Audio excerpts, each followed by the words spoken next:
Up and down Cedar Falls' winding Main Street are shops and restaurants of all kinds. Downtown boasts an active nightlife and a variety of attractions. And yet, many visitors are unaware of the businesses on the second story of these buildings. This Iowa Entrepreneur story takes us to one of these businesses, Far Reach. They don't sell chocolates or serve cold beer. Instead, they create custom software and marketing solutions for businesses of all sizes. We do custom solutions for people, which include websites, custom software, digital marketing. So anytime someone has an idea for a product or something that can improve their business, we work with them in a collaborative fashion to make a best solution for them. The Far Reach story isn't about any single entrepreneur. It is about 5.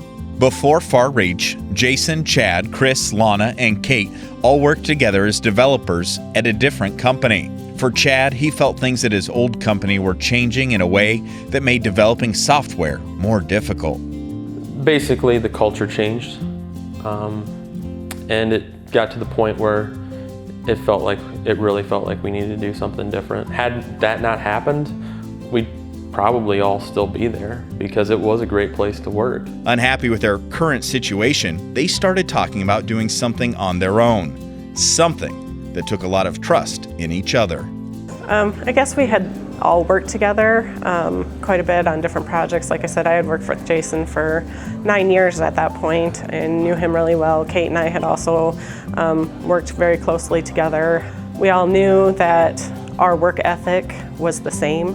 So I think that was a major part of it because we all knew we were hard workers and we would do what we needed to do to get it done and be successful. Determined to get started off on the right foot, the 5 partners started meeting in their spare time.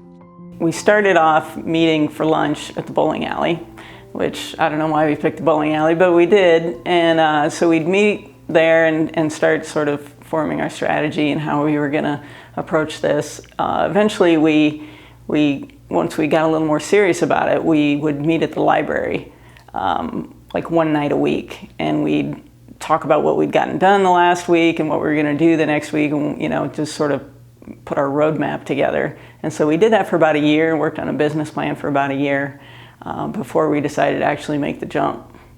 With their team assembled, it was now time to determine what products and services they were going to offer. We knew we wanted to make an impact, a difference, and so we went towards the school software. We're like, well, making a difference in a child's life, that's the best thing you can do, right?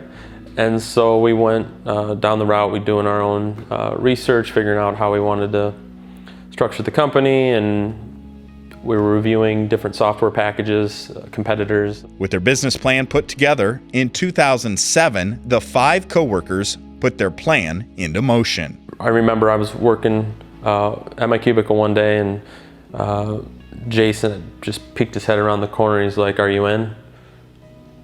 I was like, "I'm in." Then that's all he said. So I think he probably went around to all 4 of us and was like, "Are you in?" And everybody's just like, "Yep," no. And of course I had spoken with my wife prior to that, letting her know that we were thinking about doing that. Because at the time, my wife was a stay-at-home mom, was raising our 2 kids. And so it was quite a leap there were several of us in that position. Well, personally, my wife and I, we have three kids. And at the time, we had twins who were, I think they were 5, and they both have autism, and my wife's a stay-at-home mom. And so we were really focused on our kids and getting their services they needed. So to jump from a pretty secure job with good benefits to the unknown, in our situation, it was a pretty big leap. But we figured, well, what's the worst that could happen? It fails and I just get a different job. That was our mentality at the time, but I never thought we would ever fail from the beginning. I knew we would succeed some way, shape, or form because we had the right people. We planned everything out. We knew exactly what we were going to do until the day after we quit our jobs. We did the market research then shortly thereafter about whether or not to build this product. And market research came back very bad. And so we were So it meant we could do it, but it'd be a very painful few years. And so we decided to not build a school information system. And so we needed to figure out what we wanted to do. So we did what we knew, which was custom software, consulting, and websites. And so that's where we started. It was scary because we had spent so much time planning for it, and we were sort of in the position of okay, what now? But because we had the consulting work to fall back on, at least we had some place to go temporarily, some place to devote our energy, and we had clients that we still needed to make happy, and so we just sort of set on that path of building that business, always with the mind frame that we'd keep our eyes and ears open to other opportunities to build a product. In the beginning, money was tight, and they only had enough work to support 4 of the 5 partners. Chad continued to work for their old employer, while the others tried to grow their client base.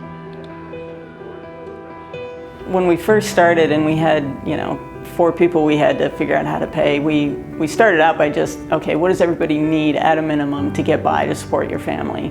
And so we just, really tried to bootstrap it, and we tried to take on business that would help us grow to the point we knew we had at least one other person we had to bring on. And so we were fortunate in that we got a lot of referrals from clients and from people we'd work with even before we started FarReach. So we just continued to build those relationships, and the referrals kept coming, and that really helped us. Later that same year, they had enough work to bring on Chad, and more work continued to roll in. We grew really slowly. For the first probably 4 years or so, we might add 1 person a year or something like that, which we did that deliberately because we never wanted to be in the position where we were overstaffed and had to cut jobs or anything. So we were very deliberate about that growth. There was 1 year where we doubled in size, and it was because we were trying to go from, just the developers doing everything from end to end to trying to get more people so they could specialize in certain areas. Like, one of our goals at FarReach is that we want everyone here, partners, employees, everyone, to look forward to coming to work every day and to feel like they can make a difference, not only for our clients, but for everybody on the team. Starting a business with 1 other partner, not to mention 4, can be a tough venture. But as FarReach moves forward, they say that communication is key. It's a challenge to keep 5 people on the same page because everybody's, kind of doing what they're supposed to be doing. They're responsible for certain things, and they're heavy into that. And so it's, communication is a huge issue for us. We find that when problems creep up, it's because we're just not talking enough, really. So while it's great to have 4 other people that you can depend on and they're always going to have your back, it's also a real challenge to keep everybody in the loop all the time. So when things slip through and people find out later that something happened they didn't know about, then that gets tricky. It gets a little rough sometimes, but we just try to be open and honest about everything and try to remember to keep everybody informed as much as possible, and that's really kind of the key.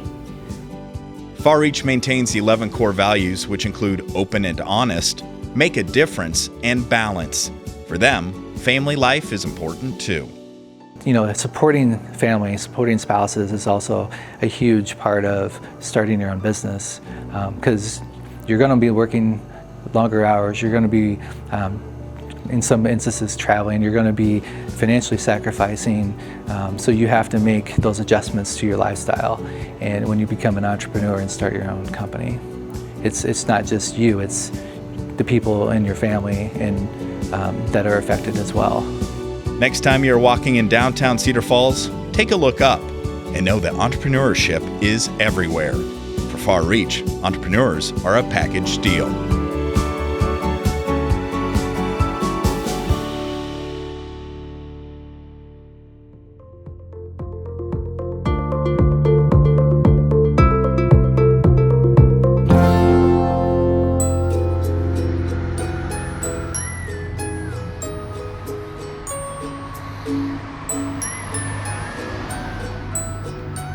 Overlooking the Mississippi River, the streets of Dubuque are alive with quaint shops and historic buildings.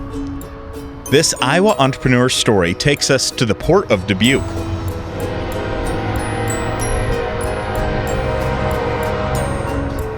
Once an epicenter of the city, this area has been plagued by environmental issues and undervalued properties. In the late 1990s, the Dubuque Historical Society raised $188 million to revitalize the area. The first phase of the project had 5 anchor components. Among these were the Mississippi River Walk, the National Mississippi River Museum, and the historic Star Brewery. Located inside the brewery is a beverage maker of a different kind, Stonecliff Winery. In the early 90s, proprietors Bob and Nan Smith uprooted their family to settle in the hills of Dubuque. We were living in Denver and had 2 young children, and Denver started to get really violent, even in all neighborhoods. So we felt like it wasn't going to be a good place to raise the girls.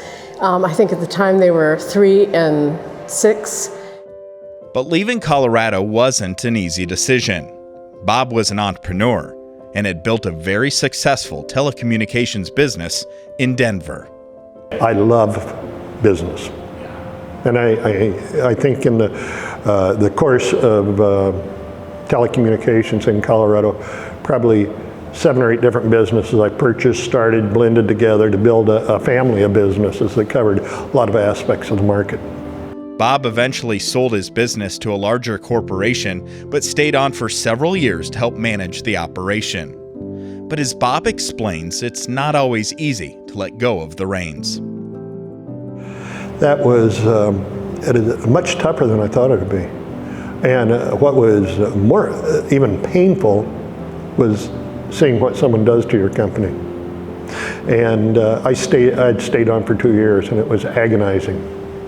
And within 2 years after that, I wasn't on the board any longer. And you see what a large Fortune 500 company will do with a small company when they blend it in. With crime on the rise and his frustrations with his former business, Bob and Nan decided it was time to move closer to family and to a simpler lifestyle. And we looked at rural areas. Bob tells me after living in the city all this time, he might want to go back to his roots, to his rural roots. And I went, oh, you mean like a farm? He goes, yeah, let's go live on a farm. So I decided that my parents were back here in Dubuque and my siblings were here. So we decided to come back to Dubuque. And so we purchased a 250-acre farm. And we had kids in school then. Younger children that were in 1st and 2nd grade. I thought this is a perfect place to be. The Smiths purchased a farm without any buildings or even a house. While they started construction on their new home, they lived in a single-wide trailer. Moving to a farm to the single-wide trailer was a little difficult. And then we did not have a paved road. So anytime there was anything social going on, I couldn't tell them whether I'd go or not, because if it rained, I couldn't get out because it was a mile-long road. And maybe the roads were too muddy to get out. I mean, it was embarrassing. My car, it looked like it was always packed full of mud. So it was tough. Probably in moving to remote Dubuque, Iowa, which coming out of inner city Denver was a shock. And to put a trailer house up on 250-acre farm, a single wide. But it was really about changing our lifestyle. But once we had that set, and we had this huge construction project of building barns and houses and wells, and over a 2-year period, living in the single wide. When that project was finished, it was scary for me. I got up one morning and said, what am I going to do today? And I said, you know that winery we've been talking about, that vineyard? And Nan said, yeah. And she had been toying with making wine. And we said, we're going to do that. And we agreed. And so we planted a vineyard and started working the vines, and immediately started experimenting with wine buying some juice because it's going to be a while to get it out of to get it through the vineyard. And so we'd buy juice and started marketing from the standpoint of finding out what is Midwest wine. And it is, today it's a lot more common. 14 years ago, there wasn't hardly a market at all. Midwest wine and wineries are different from wineries on the coast, and the Smiths needed to figure out how to market a wine that consumers weren't familiar with. All wineries struggle. They've got to make sure the grapes are just right. But for the Midwest, we have a shorter growing season than California. We have hotter weather, much warmer climates. We have humid climates. So in the short growing season here in Iowa makes a lot of our vines just a little more earthy, and they don't get the sugar buildup. They don't have the time to ripen like they do in California. We can't grow the Cabernets here in Iowa or the Chardonnays, and so that's what people are used to. And if we tell them we have a Mio or a Foch wine, they go, well, what is that? What can I expect from my taste buds, when I drink this? Since the Smiths were unable to grow certain types of grapes, they import juice to make more popular wines. With their winery off and running, Bob and Nan knew that they needed to add a wine tasting room. Bob was on a business trip when he was suddenly inspired. I was up in Michigan negotiating or picking up some juice, and the winery there was located in town. And I thought, well, how odd. There are wineries in town. And then I thought about it, that's not so odd. It was full of tourists. I called from there. I called Mike Van Milligan. I remember the phone call, and he's the city manager. I said, I want to talk to you again about the building down there and what we can do, because we'd talked about it before. And it just came together for me. Iowa wine, in my opinion, in my humble opinion, is not about necessarily putting wine on the table. It's part of the experience. It's agritourism, it's tourism, it's entertainment. We do a lot of entertainment here. That's a big piece of our business. We're in 800 stores across the state. But now we are almost 50% of our total business is coming out of mystery dinner theaters, coming out of wedding events, coming out of musical events out here that can have as many as 4,000 or 5,000 people sitting on the river having a great time. So that business model evolved. Now with a bigger market for their wine, a retail location, and the expansion into hosting events, the Smiths could afford a larger staff. I have an assistant that can do a lot of the work that I used to mentally have a big challenge with, and he's just been so helpful that I don't have to worry every night that I've got to do this, this, and this, because he's helping me do all of it. And so a lot of it, I feel like I can get away. And it's truly, before we would bottle, anytime we would bottle, I would be up half the night worrying about, did I put this in? Did I put these chemicals in? Or is it tasting good? Will it sell? And will I have enough bottlers to help me? And now, he's just been very helpful, and I can take off for a week at a time. We're going to push for 2 weeks now, maybe.